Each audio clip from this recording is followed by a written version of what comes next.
पिछले एपिसोड में हमने देखा था कि मेंगई जब पानी से बाहर आई थी, टैन्यू उसे पत्थर के नीचे मरा हुआ मिला था। फिर जैसे ही वह जाने लगती है, टैन्यू बोलता है कि मुझे कोई नहीं मार सकता और उस पत्थर को तोड़कर बाहर आ जाता है। अब टैन्यू को जिंदा देख मेंगई खुश हो जाती है, लेकिन वह बुरी तरह जख्मी हो गया था। फिर टैन्यू बताता है कि म्यूरोन कुन के पास केवल फीटर लिन की कल्टीवेशन बेस है, इसलिए उसे पता नहीं चला कि मैं मरने की एक्टिंग कर रहा हूँ और मेरी फिजिकल बॉडी स्ट्रांग है, इसलिए मुझे कुछ नहीं हुआ। तभी मेंगई पर म्यूरोन कुन के पॉइजन का असर होने लगता है और वह धीरे धीरे बेहोश हो जाती है। यह देख टैन्यू समझ जाता है कि मेंगई को तुरंत ट्रीटमेंट की जरूरत है। फिर टैन्यू इसके लिए जरूरी सामान जुटाने लगता है, जिसके दौरान मेंगई अचानक से टैन्यू को किस करने लगती है। अब मेंगई के इस हरकत से टैन्यू भी एक्साइटेड हो जाता है, लेकिन असल में यह सब पॉइजन के असर से हो रहा था और मेंगई टैन्यू से कुछ ना करने की रिक्वेस्ट करने लगती है। अब टैन्यू भी उसकी बात समझ जाता है और कंट्रोल खोने के लिए खुद पर शर्मिंदा होने लगता है।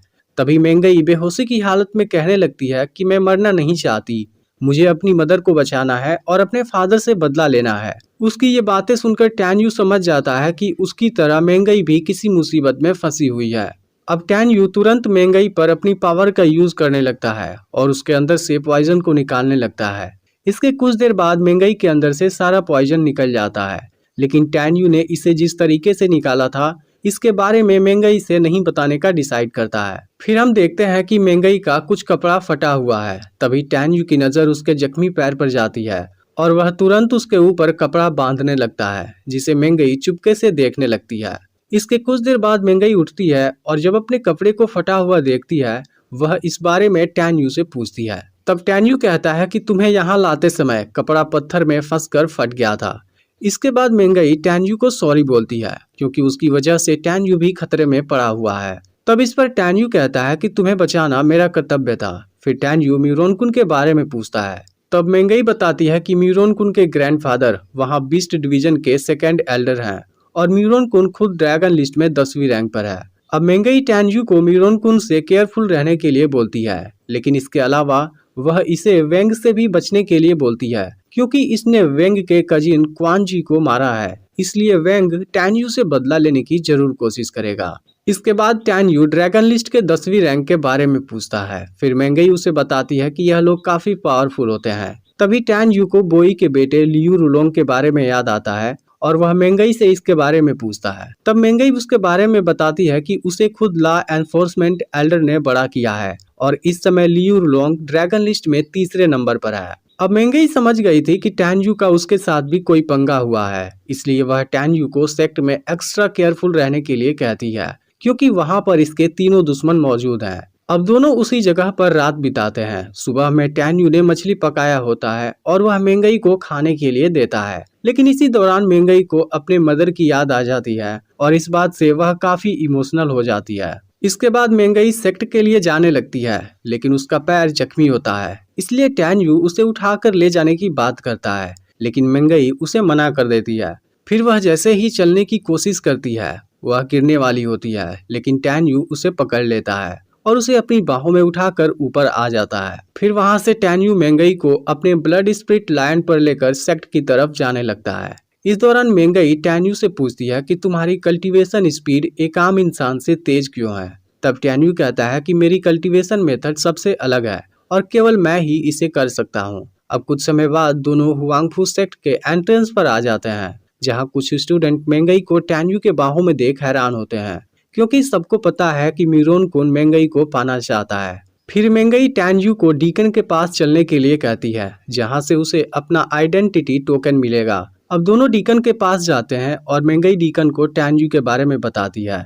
इसके बाद डीकन टैन्यू का आइडेंटिटी टोकन जनरेट कर देता है, जो सीधे उसके सोल से कनेक्ट होती है, यानी कि डीकन इसकी मदद से उसके लाइफ और डेथ के बारे में जान सकता है। अब टैन्यू सेक्ट के आउटर गेट का ऑफिशियल मेंबर बन जाता है। इसके बाद डीकन दोनों को हुआंगफू रिल्म के अंदर भेज देता है। अब टैन्यू मेंगई के साथ एक जगह पर आ जाता है, जहां मेंगई टैन्यू को होली गेट, फेरी गेट और इनर गेट को दिखाती है। इसके बाद टैन्यू मेंगई को लेकर उसके रूम पर आ जाता है, जहां एक आदमी इनको देखने के बाद म्यूरोन कुन को इन्फॉर्म करने चला जाता है। वहीं अब टैन्यू की मुलाकात सुजियान से होती है, जो मेंगई की सिस्टर है और मेंगई के साथ ही रहती है। मेंगई टैन्यू को बताती है कि मीरोन कुन को हमारे आने के बारे में जल्द ही पता चल जाएगा, इसलिए तुम उससे केयरफुल रहना। फिर आगे मेंगई टैन्यू को टेम्पल के बारे में बताती है, जहां वह अपना टोकन दिखाने के बाद ट्रेनिंग ले सकता है, लेकिन हाई लेवल वाली ट्रेनिंग के लिए उसे स्पिरिट स्टोन की जरूरत पड़ेगी।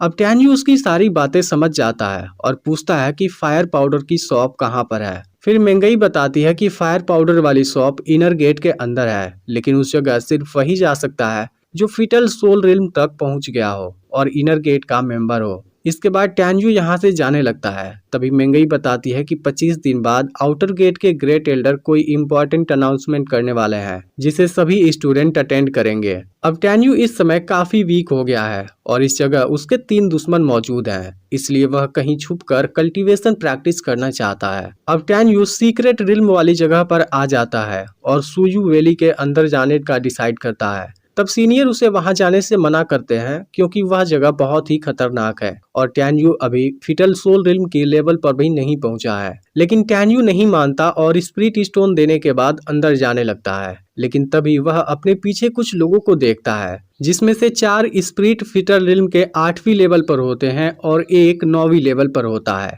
अब टैन्यू समझ जाता है कि यह लोग उसके स्पिरिट स्टोन को लूटना चाहते हैं, इसलिए वह इनको सबक सिखाने का डिसाइड करता है। टैन्यू जैसे ही अंदर आ जाता है, वह पांचों आकर टैन्यू से स्पिरिट स्टोन मांगने लगते हैं, लेकिन टैन्यू मना कर देता है। तब इस बात से वेई उसे मारने की धमकी देता है और हुआंग को उस पर अटैक करने भेजता है, लेकिन टैन्यू उसे अपने एक अटैक से ही दूर फेंक देता है। फिर यह देख वेई अपने 3 लोगों को एक साथ उस पर अटैक करने भेजता है, जिसके बाद टैन्यू अपने एक ही अटैक में इनको भी जख्मी कर देता है। अब इस बात से वेई काफी गुस्सा हो जाता है और वह खुद ही टैन्यू का सामना करने चला जाता है, लेकिन टैन्यू उसके हर अटैक का करारा जवाब देता है। इसी बीच वेई टैन्यू पर 3 तलवारों से अटैक कर देता है, लेकिन टैन्यू अपनी फास्ट स्पीड से खुद को प्रोटेक्ट कर लेता है। इसके बाद टैन्यू उसे अपनी बिजली वाली रफ्तार दिखाता है और अटैक करने लगता है, जिसके बाद वेई टैन्यू का सामना नहीं कर पाता और वहां से भागने लगता है। फिर टैन्यू उसे मारने के लिए अटैक करता है, लेकिन वेई हुआंग को अपने सामने लाकर खुद को बचा लेता है।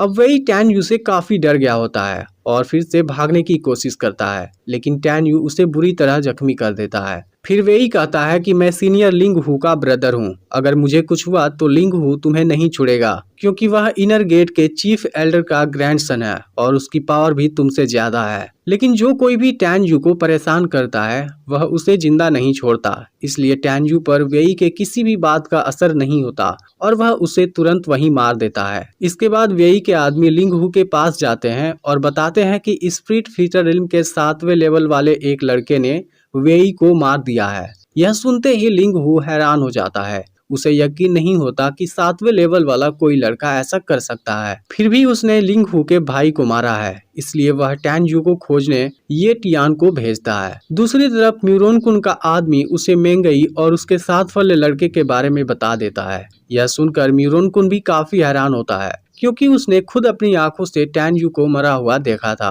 लेकिन अब म्यूरोन कुन फिर उसे मारने का डिसाइड कर लेता है, क्योंकि वह किसी भी कीमत पर मेंगई को अपना बनाना चाहता है। तभी उसका आदमी कहता है कि आपको परेशान होने की जरूरत नहीं है, हम लोग उसे पकड़ लेंगे। इधर मेंगई को टैन्यू कहाँ है इसके बारे में कुछ पता नहीं है, इसलिए वह उसकी चिंता करने लगती है। अब म्यूरोन कुन के आदमी कई दिनों से टैन्यू को खोज रहे हैं, लेकिन टैन्यू इन्हें कहीं भी नहीं दिख रहा।